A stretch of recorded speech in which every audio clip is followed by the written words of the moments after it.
The incursion begins. The stars above Earth shimmered with the silent grace of the cosmos. But for the Xarnathi Empire, they signaled only conquest. From the belly of their orbital carrier, dropships plunged toward the planet's surface like falling daggers. Inside the lead vessel, Commander Velkar studied the terrain of the mountainous region below: forests, canyons, primitive roads. No major cities, no large military bases. Perfect for a forward assault. Deploy all units. Minimal resistance expected, Velkar ordered, his mandibles twitching with boredom. The Xarnathi were apex predators in the galactic theater, eight-limbed beings bred for war, enhanced by centuries of genetic engineering and armed with nanite weaponry. They had crushed the Grand Imperium, vaporized the Veil, Singularity, and turned the Creole colonies into ash. Earth was nothing more than another mark on their map. The dropships landed with ground-shaking force. Outmarched squads of armored warriors, anti-gravity tanks, surveillance drones, and sentry walkers that hissed steam into the crisp mountain air. The pine trees, centuries old, swayed silently, watching. Velkar stood atop his command platform and spoke to his second Tvan. Primitive terrain. No orbital defense. No planetary shields. They'll fold in hours. Tvan tilted his head. Commander, our recon suggests some electromagnetic interference nearby. Velkar dismissed it with a grunt. Weather. Static. Move forward. The column advanced into the tree-line pass. Drones hummed overhead, scanning for movement. Nothing but birds and wind. Then came the crack. A single shot. A Xarnathi officer at the front dropped, skull pierced by a hypervelocity round. Before anyone could react, the forest erupted in chaos. Explosions tore through the left flank. Anti-grav tanks lifted, then flipped as buried charges ignited beneath them. Plasma bolts flew into the trees blindly. Walkers turned, scanning, but saw nothing. Within seconds, 4 Xarnathi units were down, their armor melted, their systems jammed. Velkar roared over comms. Return fire. Find them. But there was nothing to fire at. The enemy was invisible, ghosts among the trees. By nightfall, the remaining Xarnathi set up a makeshift camp. Guards were doubled. Motion sensors deployed. Drones swept the area in patterns. Velkar stood before a flickering holomap, pinching the bridge of his brow with 2 clawed fingers. 14 casualties in the first engagement, he muttered. Against what? Tvan hesitated. We intercepted 1 transmission from the attackers. Encrypted, but marked with human military tags. We believe it's a scout team. Velkar froze. A scout team? You mean to say this wasn't their main force? Tvan nodded grimly. The commander clenched his fists. Impossible. A dozen soldiers with primitive kinetics and crude explosives cannot take down Xarnathi war machines. Not unless... He didn't finish the sentence. Because deep down he knew these humans weren't primitives. They were predators, hunters, and they knew their land far better than any map could show. That night, whispers carried through the camp. Distant rustles, a shadow darting just beyond sensor range. A walker's limb froze mid-scan, then exploded. A sentry vanished, only his blood-stained armor left hanging from a tree limb. By morning, 3 more were dead, and morale had cracked. Soldiers whispered of invisible death. Some refused to leave their tents. Velkar stared at the casualty report, then at the barely visible trail of boot prints that vanished into the woods. This wasn't a war.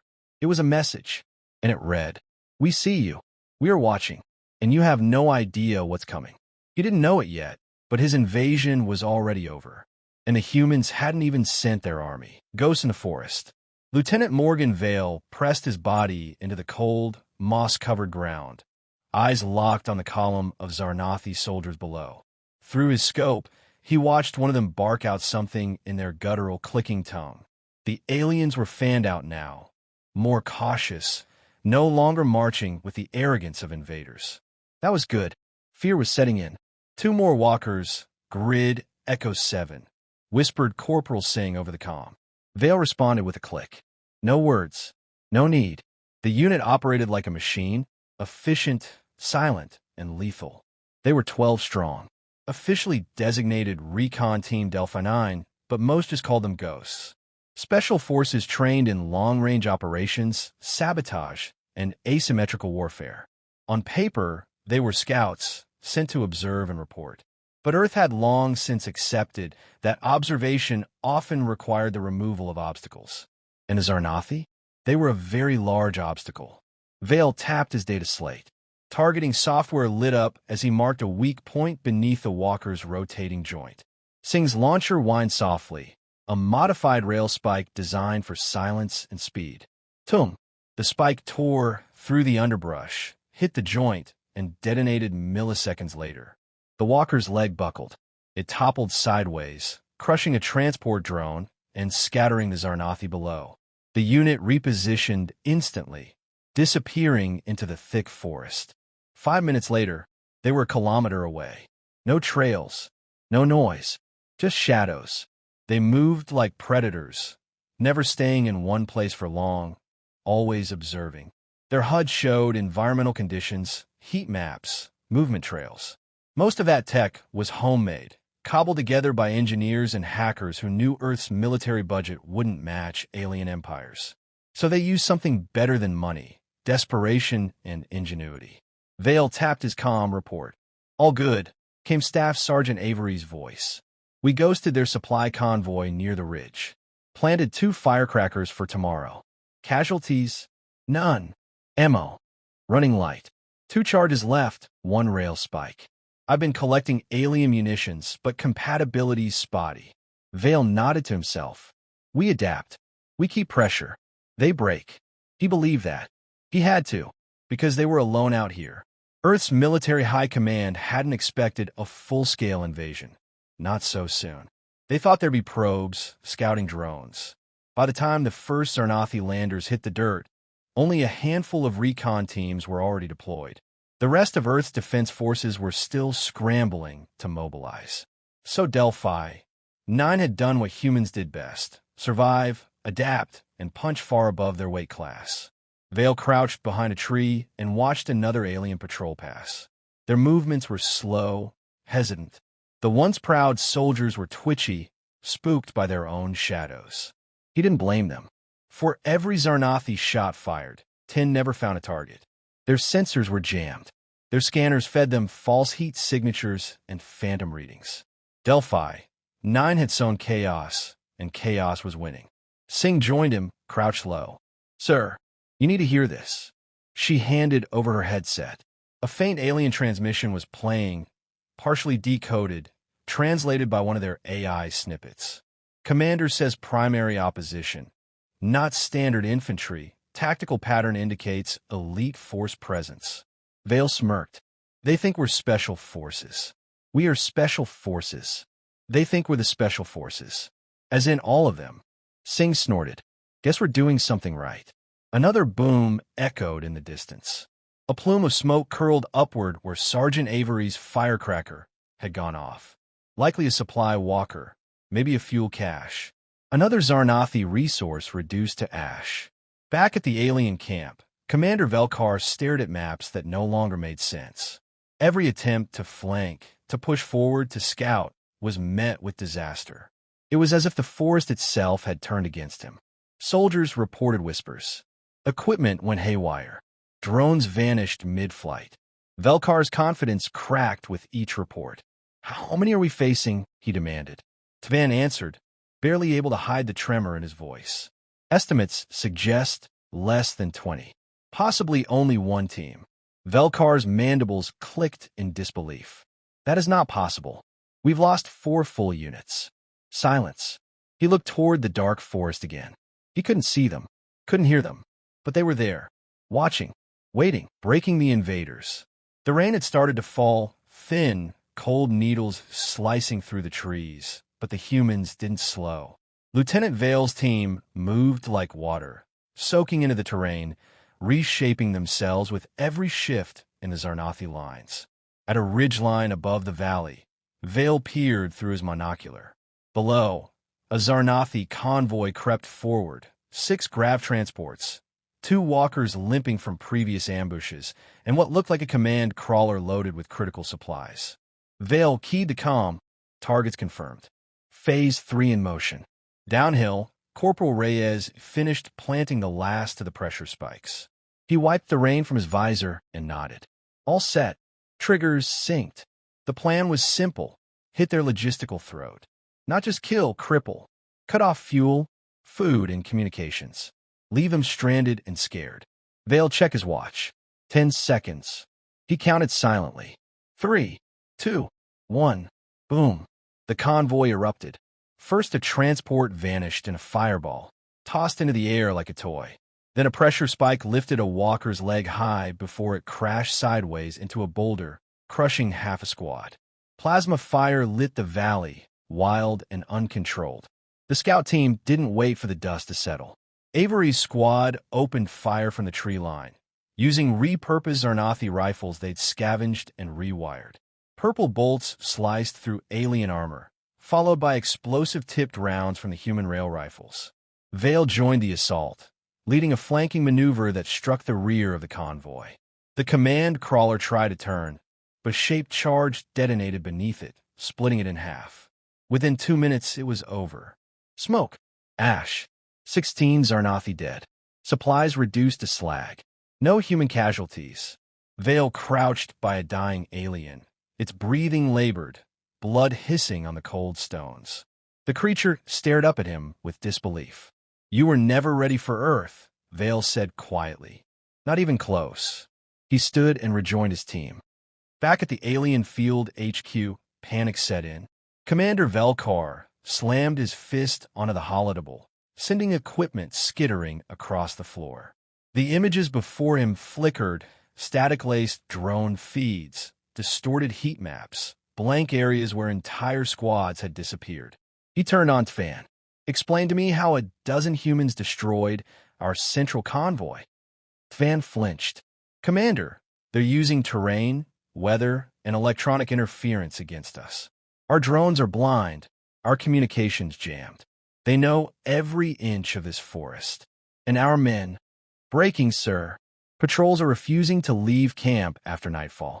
Morale is deteriorating." Velkar snarled, pacing, then increased the punishment squads.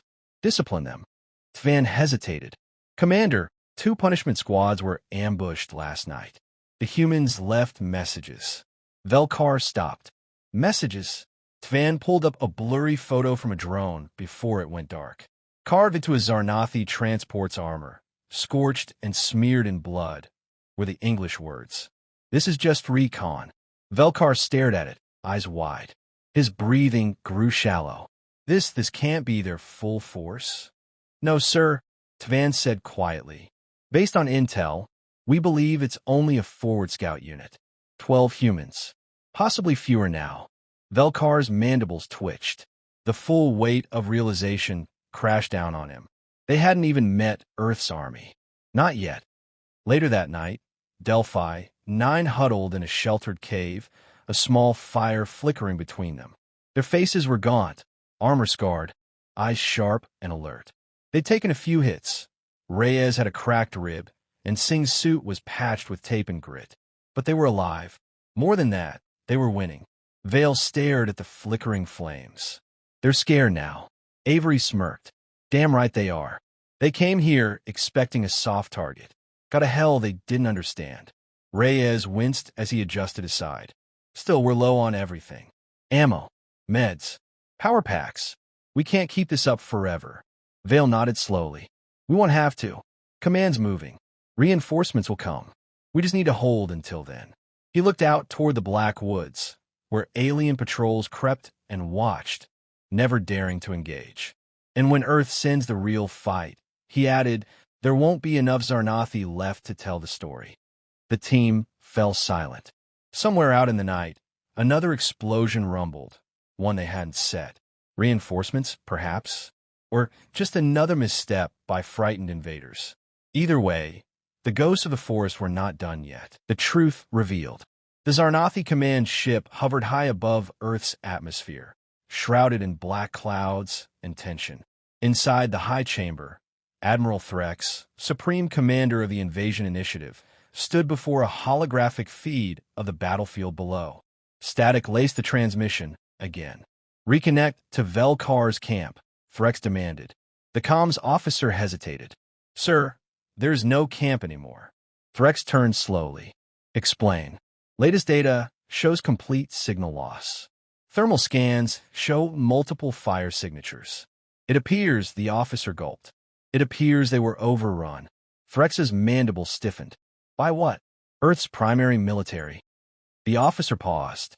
Then, quietly, "No, sir. It was the same unit. The one we've been tracking. 12 humans.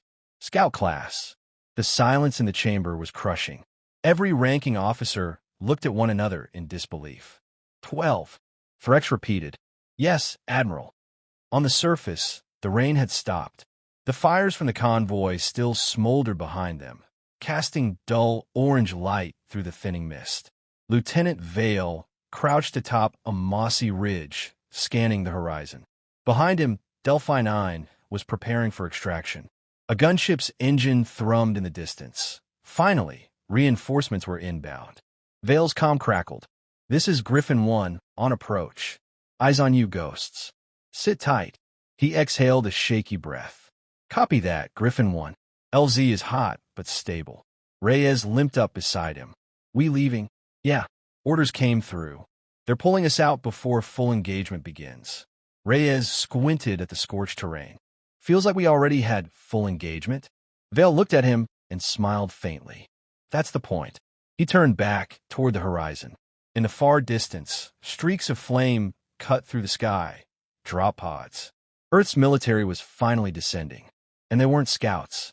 They were war fighters. Heavy infantry, armor brigades, air support, orbital guns. The real weight of Earth was about to hit. Back aboard the Xarnathi fleet, the horror finally sank in. Velkar's final report was decrypted and played aloud before the High Council of Commanders. To any surviving command, the human resistance we encountered was not a full military force. It was a forward reconnaissance unit. 12 soldiers. Possibly fewer now. They employed terrain-based tactics, technological disruption, and psychological warfare with brutal effectiveness.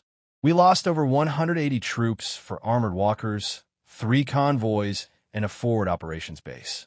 Morale collapsed. Communications degraded. In every encounter, we were outmaneuvered. We did not see them. We only felt them. And we could not stop them. If this is merely a taste of Earth's capabilities, I urge immediate reevaluation of the invasion. Retreat, if possible. If not, prepare for annihilation. Silence followed the transmission. Admiral Threx stood still, his breathing slow and shallow. He had led dozens of campaigns. He had conquered empires. But never had a report chilled his core like this. "These 12 humans," he said softly, "they humiliated our forward force." An advisor dared to speak. "What do we tell the council, Admiral?" Threx turned to the stars, where more Earth vessels were now registering on long-range scanners. Real warships this time. "We tell them the truth." The gunship touched down on the forest ridge with a roar of engines and flurry of debris. Vale waved his squad forward. Each member of Delphi 9 climbed aboard, silent, tired, bloodied, but alive. As the ramp lifted, Vale took one last look at the burning valley. Somewhere out there, a few surviving Xarnathi were crawling back to their remaining ships, wounded and broken. They would carry word of what happened here. Good. They needed to. He stepped aboard, the ramp sealed shut, and the gunship lifted skyward. In orbit, Earth's response arrived like thunder. Hundreds of drop pods rained from the sky. Squadrons of fighter craft swarmed forward, screaming vengeance in the upper atmosphere. And in the center of it all, the UNSS Atlas, Earth's flagship, bristling with kinetic artillery and railgun batteries large enough to punch through moons. Inside the ship, a general watched the live feed of the forest region where Delphi 9 had operated. Scout unit performed beyond expectations, the aide noted. The general smirked. They always do. But now it's our turn. Epilogue. 3 solar cycles later, on a backwater Xarnathi world, young cadets huddled in silence as a battle history holofilm played in the Academy chamber. On the screen, Archival footage showed a human soldier moving through trees, half camouflaged, eyes cold, rifle aimed with perfect stillness. The narrator's voice echoed. They were called ghosts. 12 humans. No tanks.